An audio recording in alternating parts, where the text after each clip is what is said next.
anticipated game against Southern. Both those games were sold out. That it was packed. You're in Tiger Stadium again last week, just like you are this week.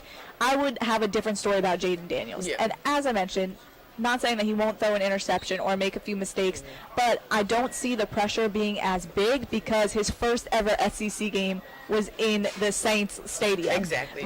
With a highly anticipated game against Florida State, and then, of course, the one against Southern.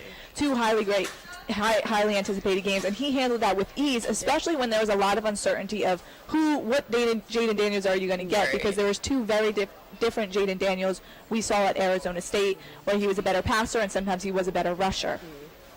Talking about, as we talked about Jaden Daniels, the biggest struggle for him right now could be this offensive line and the protection.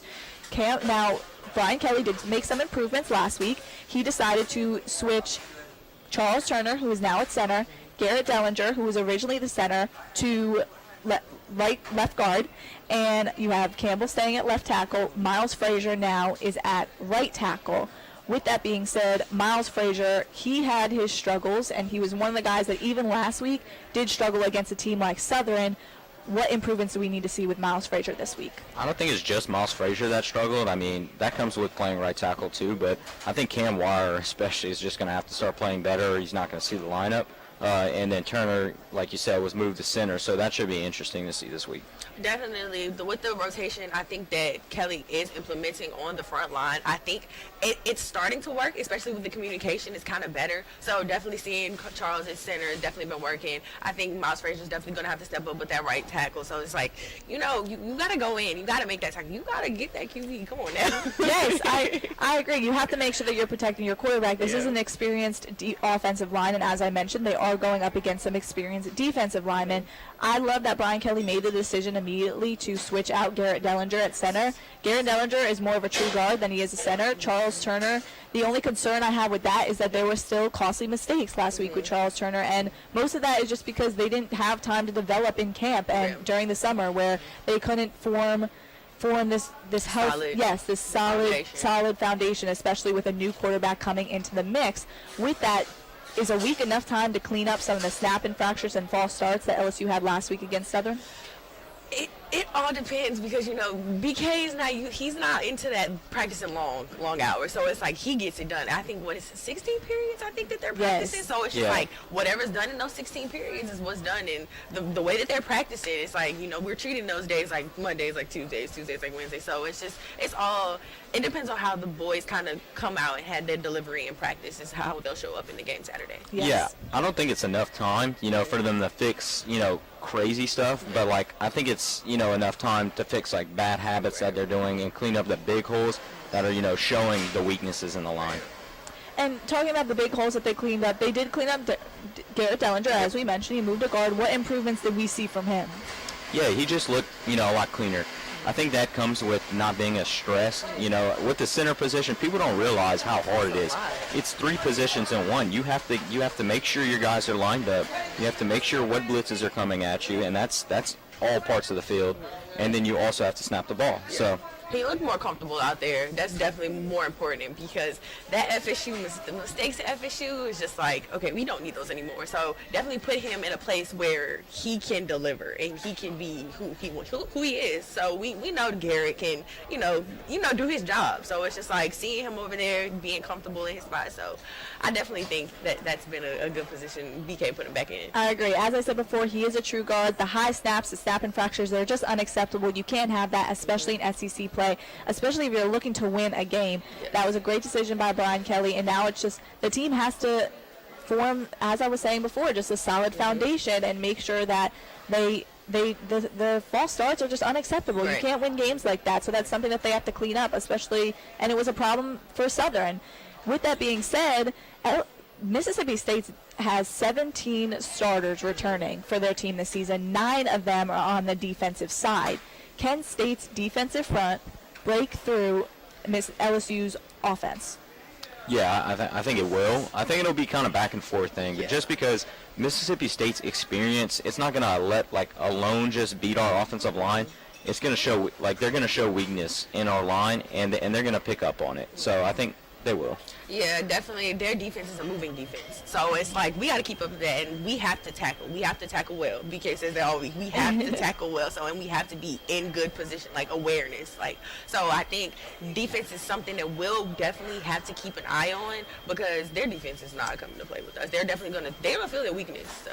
Yes, as I said, they are big, they are strong. Tyrus Wheat, graduate student, is another guy to look out for. He had 5 solo tackles against Arizona, along with a quarterback hurry, and versus Memphis, he had a pass breakup. So it's something that this offensive line has to improve on. If I am Mississippi State, I'm looking right at that right tackle position with Miles Frazier. You know, it's a guy to get through. There could be a possibility that we see Cam Wire in there for a few series, and he's had his struggles this season as well. You know, on the other side, you have a rookie in Will Campbell, but he has been great for this team so far. Coaches think very highly of him. They've called him all around the best offensive lineman on this team, which is a big statement coming from someone who is just a freshman. So if I'm Mississippi State, I'm definitely looking to get at this right tackle, right guard side to try to get to Jaden Daniels. And with this game comes a highly anticipated player coming back to Tiger Stadium, and that is running back John Emery Jr. He missed last year due to being academically ineligible. He had to miss the first 2 games from issues stemming from that suspension. What are we expecting to see from John Emery with his first game back? Yeah, I'm super excited about John Emery coming back. I think he's going to have a really big thing like going for him and getting the spark in the run game back into our run game. Just because, you know, we haven't really seen explosiveness just from our run game.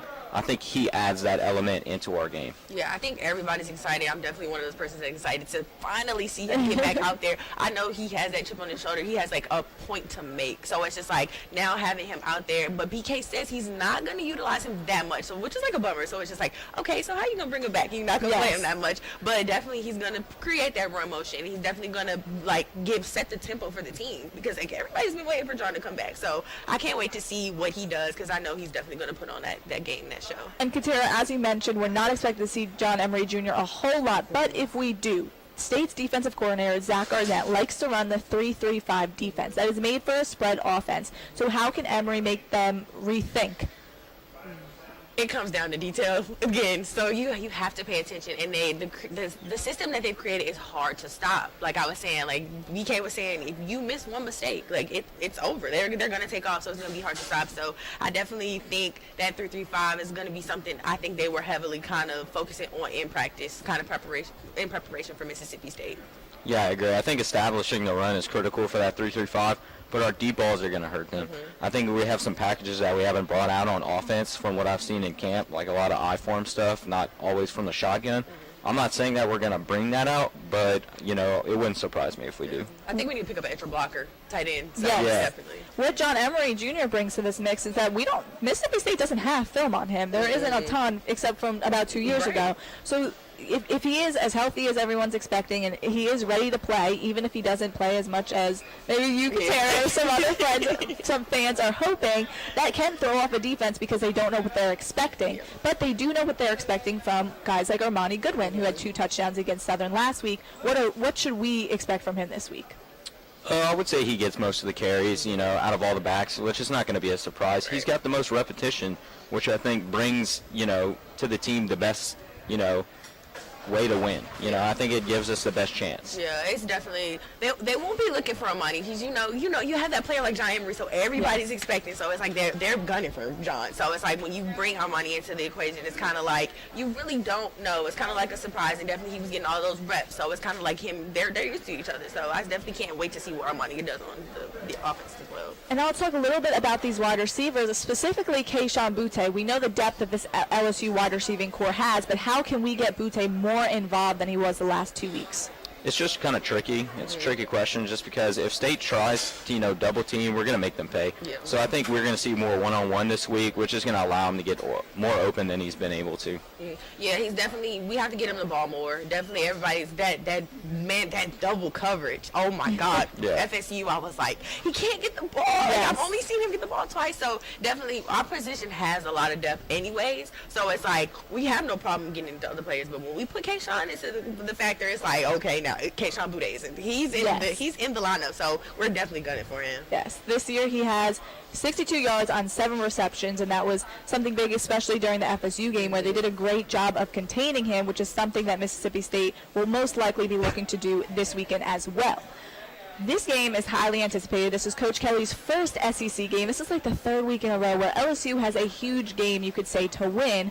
If LSU comes away with the win, what are the expectations for this team for the remainder of the season? Yeah, I think for this team there's a lot of pressure just for him to win this game. I know that this year is a rebuild year. I think a lot of LSU fans now know that. But if he wants to keep the locker room up, I think this game's a must-win. Yeah, I think this win definitely will give not only the players but the fans kind of some sense of hope for the rest of the season, because we all were going into FSU thinking we were going to go up into Auburn to like 4-0. Undefeated, so yeah. I was thinking like, we got these 4 games in the bag. So definitely if we can come out with this win, it's definitely going to be a good one. It's going to be a good one. Knowing how college football is, and LSU fans, it's not going to be enough. It's not. If we win, it's going to be talks about national championship and how can we get there without already having a loss. But that's the type of fans these LSU team is, and that's what Brian Kelly. That's why I think he came here, because he knew that's what was the expectation. That the only thing Kelly is missing is a ring on his finger for a national championship. Yes. Let's do some predictions. Andre, Mississippi State, LSU, what's the score and who wins? I got LSU 34, Mississippi State 26. Okay. I had LSU 30, Mississippi State 25. So. Okay, now I'm not being biased, and that's why I think that State is going to come away with this win. I think it's going to be low scoring, that the defenses are going to Andre does not agree with me, but the defenses are going to come in clutch for each team. 24-21, Mississippi State is going to take it away. Will Rogers, it's going to be hard to stop, and especially I just don't have enough trust in this LSU offensive line that they're going to be able to protect Jaden Daniels and give him time to throw the ball, and there's just a lot of uncertainty with this run game. With John Emery coming back, what are we going to see from him? And then Armani Goodwin. I just don't know. I think State might be the better team here. But go ahead. But I think, a Saturday night in Death Valley, that's a night game. You're right. Yeah, You're right. Pressure of an away team. And they're just coming off of 2 away games. Yeah, so I think on paper they're a better team, but we're going to show them, our fans, we're way better coached. We're going to get to them. True. We're way better coached. It is harder. It is very hard to win in Death Valley. And that's 3 road games. So it's like, very true. Yeah. it's hard to win 3 road games. I will openly admit I am usually wrong. So when I say something, I'm usually wrong. So maybe I did this for a purpose. I hope she jinxed it. Yes, exactly. Maybe I did. Thank you so much for joining us today. This has been the Tailgate Show. Patricia Caputo, Andre Champagne, and Katera Brewer.